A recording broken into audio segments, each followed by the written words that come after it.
국힘과 꼭 등을 져라. 네. 자, 김종인이 이 국힘은 아사리판이다. 국힘은 애정이 없다. 그리고 이 안철수 나는 욕한 적이 없다. 제가 보기에는 아니 그런 게 욕이 아니면 그런 게 모욕이 아니면 도대체 뭘 욕이라고 하고 뭘 모욕이라고 하는지 모르겠어요. 그리고 근데 뭐 이 와중에서도 단연 별처럼 빛나는 말이 있었으니 나는 국힘에 절대로 돌아가지 않겠다. 정말 국힘에 뭐 이런 사람 저런 사람 불러다가 국힘이 썼습니다만 제가 보기에는 최악입니다. 황교안이보다 더 최악이에요. 김영호보다도 더 최악이고요.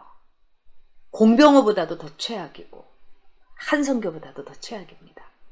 저는요 김종인이가 이렇게 점잖게 물러나면은 그래 그래도 뭐 우리한테 도움을 준 사람으로 생각하고 좋게 얘기하자 이러는데 이 막판에 자기가 몸을 담고 있었던 집에다가 이 독약을 뿌리는 거 아니겠습니까? 우물에다가 독 타는 거예요. 자 그러면서 뭐라고 얘기하느냐 뭐 아사리판이니까 초선 대표론 그래서 초선들이 나왔으면 좋겠다. 그건 좋습니다. 그건 김종인이 아니더라도 지금요 전당대회를 안철수의 어떤 체면을 봐가면서 이렇게 안철수를 데리고 와가지고 전당대회 같이 해야 돼요. 뭐 안철수가 나가든 말든 그건 안철수의 선택이 되는 겁니다. 그리고 안철수가 전당대회에 나간다 하더라도 그렇게 쉽지 않아요. 오세훈도 안 됐던 전당대회인 거예요. 이 전당대회는 이 당원과 그 다음에 외부 인사들 사실은 이제 우리가 정당 정치의 이 입장에서 보면은 당원들이 당비 내죠. 1,000원이건 뭐 2,000억 원이건 그 다음에 또 이 국회의원 되면은 당원의 그 특별 당비라고 해서 당비도 냅니다. 그러면 당원들의 권리는 존중해줘야 돼요. 근데 지금은 사실은 전 세계적으로 볼 때 당원이 임무만 있지 권리는 없는 그런 추세로 가고 있어요.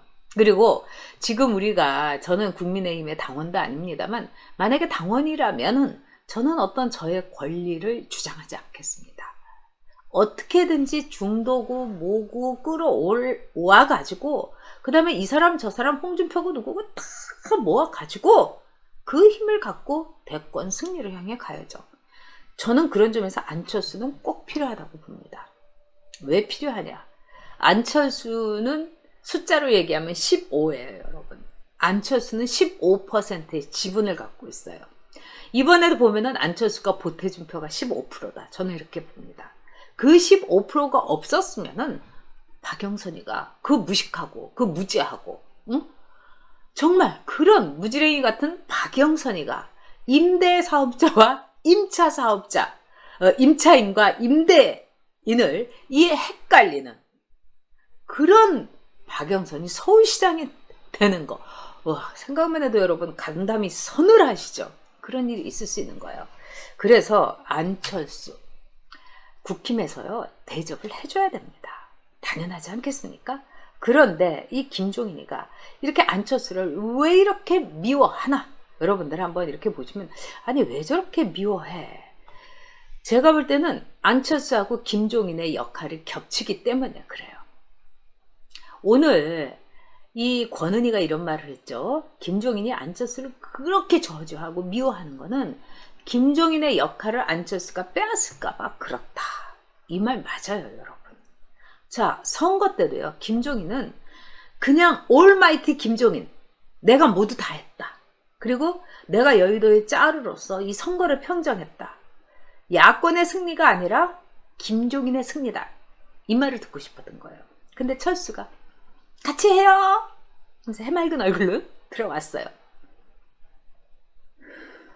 이게 김종인의 표정이었을 겁니다. 그리고 모든 스포트라이트가 김종인한테 붙지 않고 철수한테 붙었던 거예요. 이 노친네가요. 엄청 매스컴 좋아합니다. 김종인이 왜 저렇게 안철수를 들들 볶을까? 그 얘기 정답 여러분께 알려드리겠어요. 김종인이 별이 되고 싶어 한답니다.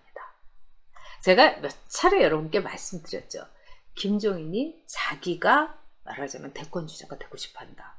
그 다음에 바이든이 이게 됐는데 바이든이 막 웨이퍼도 막 흔들고 이러면서 기운은 진짜 그 할배 없어 보이더라고요. 근데 김정은은 뭐 건강도 되게 좋아 보이고 좋은 것만 먹어가지고 아주 그렇잖아요. 근데 김종인 자체가 별이 되고 싶어 하는 거예요. 괜히 뭐 누구한테 별 따준다든지 뭐 윤석열이한테 어쩌고 저쩌고 이거는 다 여러분 헛말이라고 합니다. 김종인을 좀 잘 아는 사람들한테 제가 이제 그저께도 좀 만났고 계속해서 한번 이렇게 취재를 해보면은 김종인의 권력욕이라는 건 이름 말할 수가 없다는 거예요. 그리고 김종인은 지금 너무나 분해가지고 부들부들 떨고 있다는 거예요. 그리고 두 번째, 김종인은 돈이 많아요. 그러니까 에이 뭐 딸 하나 뭐 어차피 먹을 거 내가 다 해줬고 응? 그러면은 진짜 대통령 선거 한번 나가볼까. 게다가 김종인 주변에 김종인이 그렇게 이 윤석열한테 조심하라고 한 파리들이 그렇게 많답니다. 아, 저 돈 좀 내가 어떻게 알겨야지. 정치권에는 그런 사람이 굉장히 많아요. 그래서 안철수도 그것 때문에 고생을 했고 또 정몽준 의원도 고생을 했습니다. 예를 들면은 뭘 사람들이 밥을 사면은 정몽준 의원 같은 경우는 그 은주 식당이라고 해갖고 설렁탕 뭐 김치 이만큼 넣고 그런 식성이에요. 그러면 밥 먹자고 하면은 밥 사는 사람이 좋아하는 거 살 수도 있잖아요. 그리고 수육도 시켜줘요. 근데 먹고 나와서 다 뭐라 그래요. 설렁탕 한 그릇 사줬다고. 굉장히 속물들인 거죠. 안철수도 그래요. 안철수가 정말 이 고속도로 휴게소에서 밥 먹고 이러면은 막 욕하고 그랬어요. 돈 많은 것이 저렇게 인색하다고. 아니 거짓입니까? 근데 정치권에는 여러분 거지가 많아요. 그래서 제가 보기에는 김종인한테도 거지라든가 또는 파리들이 많이 꼬여드는 것 같아요. 근데 김종인이 별이 되고 싶어 하는데 이 자기가 별이 되고 싶은 마음이 있더라도 옆에서 참으라고 하면은 딱 누르는 게 남자죠. 근데 여기는 부인이 굉장히 문제입니다. 김종인이 자기 그 와이프가 정치 감각이 최고다. 그리고 김종인이 뭐 말을 하고 싶으면 부인이 막 그거를 김종인의 말투를 해갖고 원고를 써준답니다. 그러니까 이거는 최순실은 저리 가라 할 김미경이에요. 그래서 안철수가 뭐 안철수의 와이프인 김미경 교수 이 사람이 안철수의 상황이다. 뭐 사람들이 그러니까 안철수가 어이가 없으니까 웃으면서 그 김미경이 아니겠죠. 그렇죠. 자기 남편 원고 써주는 그 김미경 둘 다 또 교수네요. 그 김미경. 그러니까는 늙은 김미경이냐 아니면은 젊은 김미경이냐 아줌마 김미경이냐 할머니 김미경이냐 이 할머니 김미경이 끝내준다는 거예요. 김종인 위원장 집에 이제 자주 가는 사람이 있다는 거예요. 근데 그분이 저한테 이런 말을 해요. 그 집이 이제 뭐 성북동인가 평창동에 살 때래요. 근데 처음 그 집을 가봤대요. 되게 좋대요. 그런데 우리가 이렇게 그 집에 술 이렇게 1차 하다가 아, 우리 집에 가서도 한잔 합시다. 뭐 이렇게 하면은 아이 그 부인 눈치 보이지 않습니까? 그래서 이제 얼른 이렇게 하면 부인들이 되게 이 집에서 갑자기 이제 오면은 안주 대충 이렇게 차려주고 딱 물러나죠. 물러나는 게 귀찮아서 물러나는 거예요. 그러고 나서 아우 저 인간들 언제 가나 이제 이런 모드잖아요. 근데 딱 이렇게 안주도 간단하게 뭐 이렇게 술만 내놓고 안주도 뭐 이렇게 뭐 먹을 것도 없는 거 이렇게 딱 내놓고 부인이 딱 앉아가지고 감나라 배나라 내 생각은 이렇고 당신 생각은 틀려요. 그건 논점이 흐려요. 이러면서 완전히 그 정치 강의를 한답니다.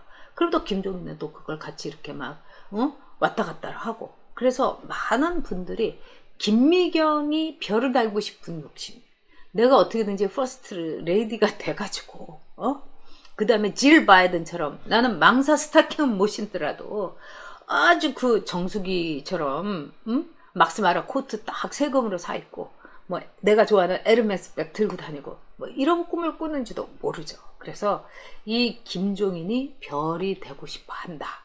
여러분.